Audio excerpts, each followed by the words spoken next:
How's it going, everyone? Hope you're all well. Mr. Boulder here. Back tonight with a new video, and today's video is my top 30 albums of 1995, the honourable mentions.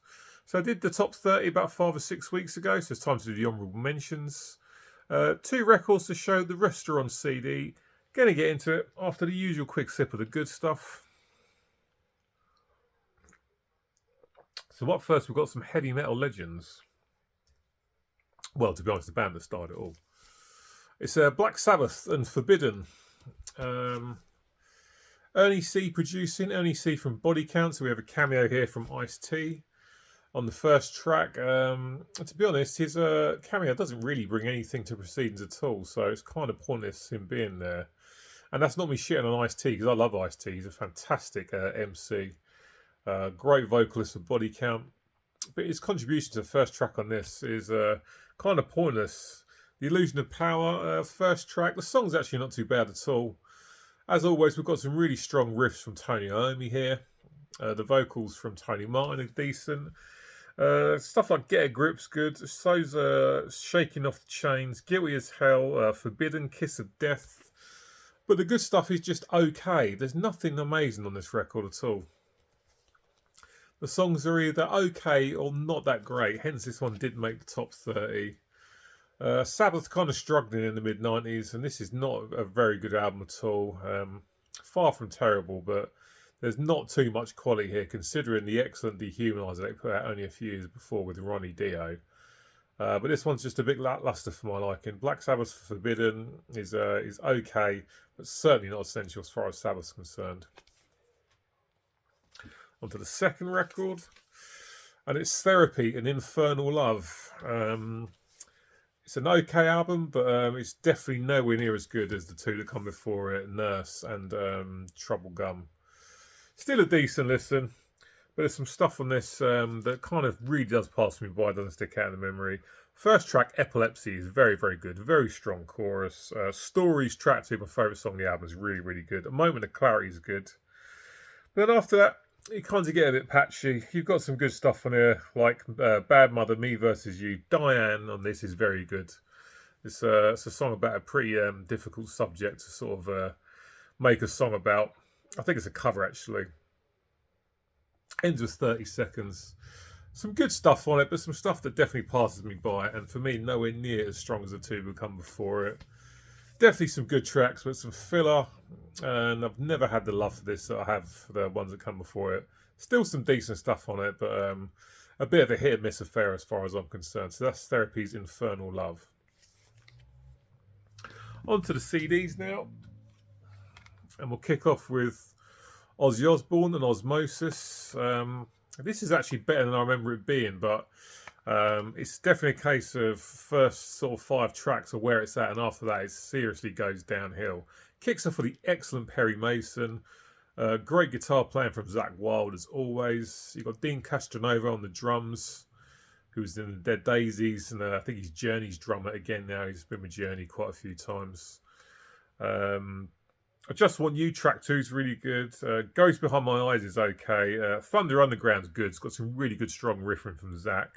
See You on the Other Side is a fantastic ballad, track 5. It's really, really good. Great lyrics, good vocals from Oz. But after that, things go a bit downhill for me. My Jekyll Doesn't Hide is decent.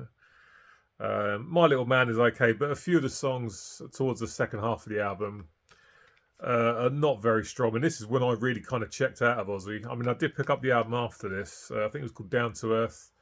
And I literally liked about 1 or 2 songs from it, and I got rid of it. And I haven't picked up an album of his since. I know a lot of people say that his latest release really is quite good, but I just can't muster up any enthusiasm to check out any of Ozzy's new stuff. Osmosis definitely got its moments, but it's definitely got some weak moments that are completely forgettable. But some great guitar playing from Zakk Wylde, it has to be said. But no surprise there, let's be honest. Up next is British Rockers, and this is Reef and Replenish.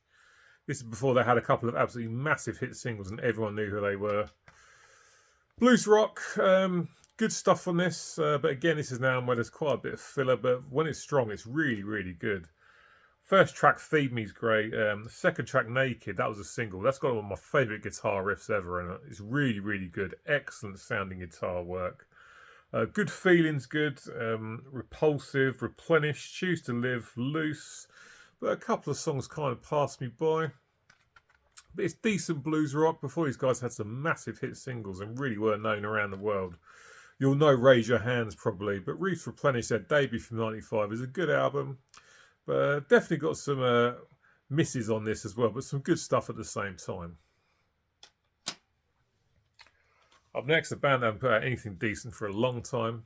This is Red Hot Chili Peppers and One Hot Minute. These guys these days put out some absolutely woeful shites that I just do not care for at all. And this was kind of the start of the decline, really. I actually really like this album. I went back to it for this video. It's okay. There's some good stuff on it, but there's some absolute shit on this at the same time. I mean, Aeroplane and Warped, the first two songs are really, really good. My Friends is a great ballad. Really enjoy that. Coffee Shop's okay.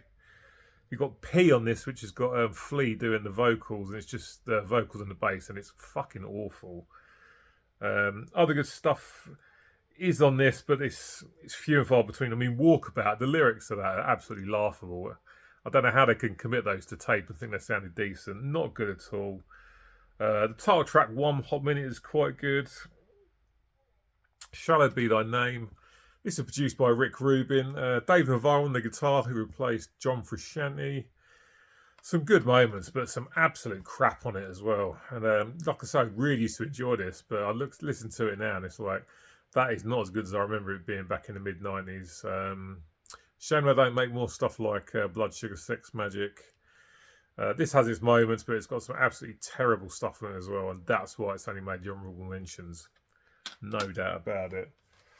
Up next, guitar virtuoso, Mr. Joe Satriani, and the problem with this one is that it's pretty much stuck in third gear all the time.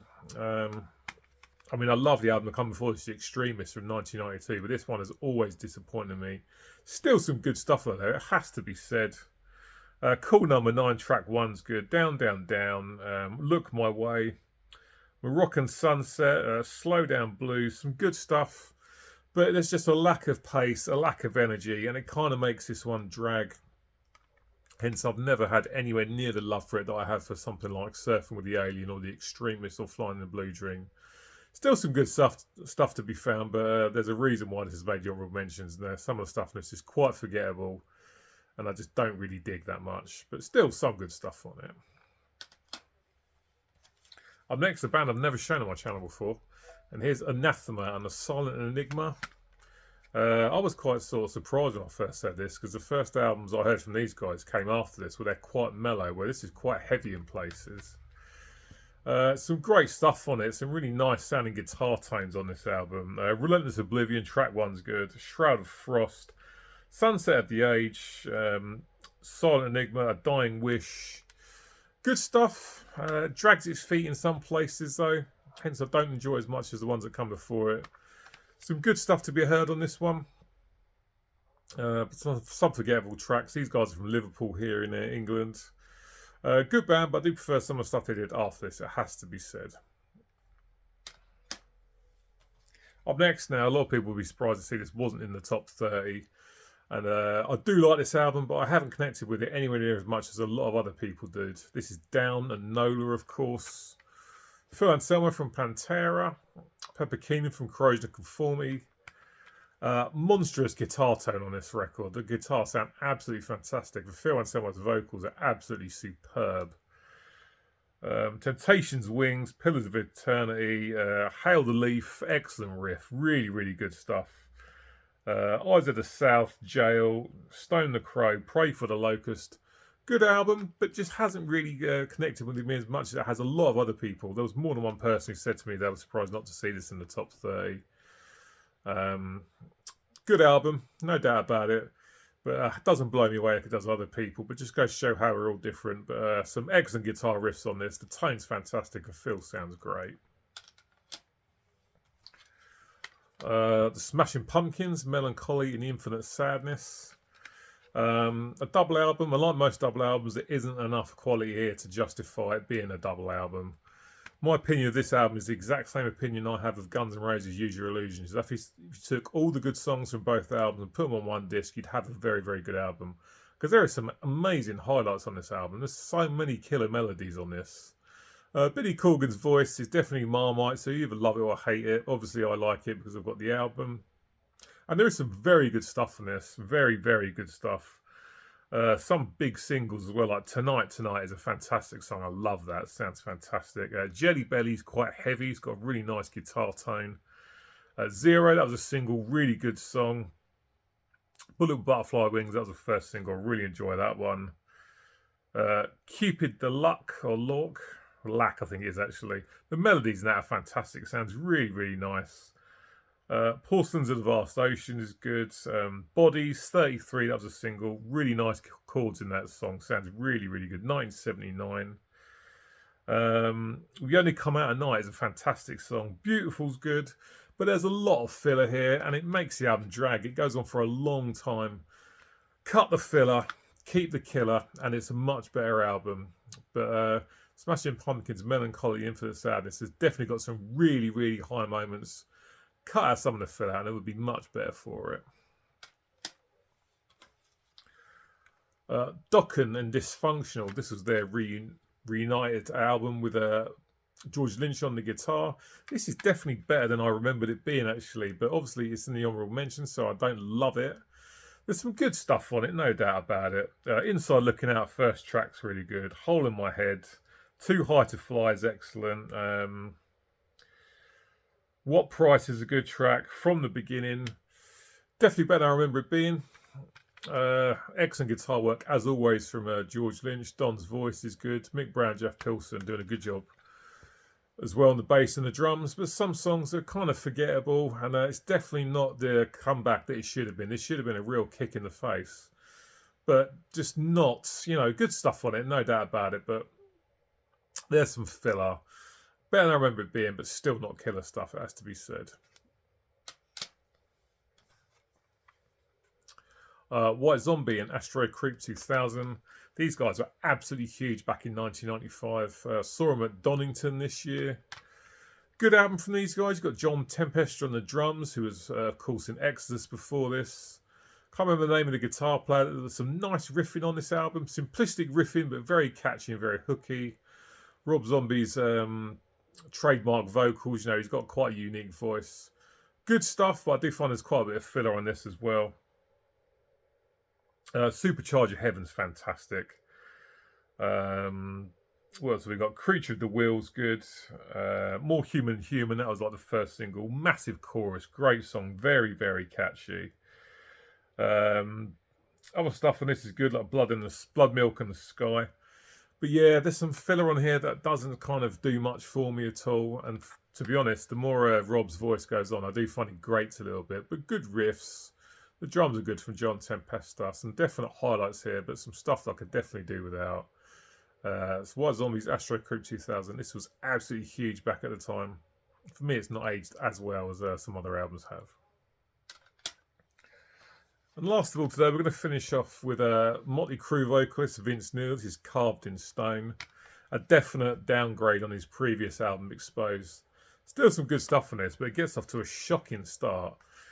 The first track, Breaking in the Gun, has got... they're using a drum machine instead of a proper drummer. Now, why people do this, I do not know.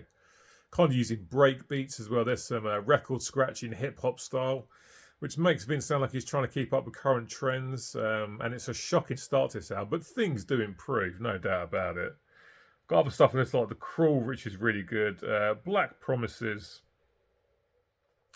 A few other good songs, but some totally forgettable ones at the same time as well. And this is a real mixed bag.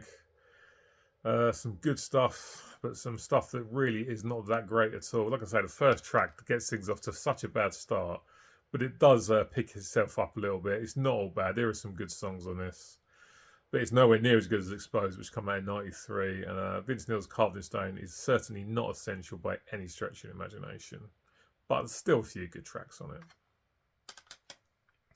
Right, guys, that's it. That's today's video over and done with. As always, get in the comment section and let me know what you think about these albums. I'm sure a few of you will get in touch to say that you're surprised that Nola wasn't in the top 30. Thanks for watching, as always, till the end. It's much appreciated. I'll be back with you next week. So until then, cheers, take care, and I'll see you soon.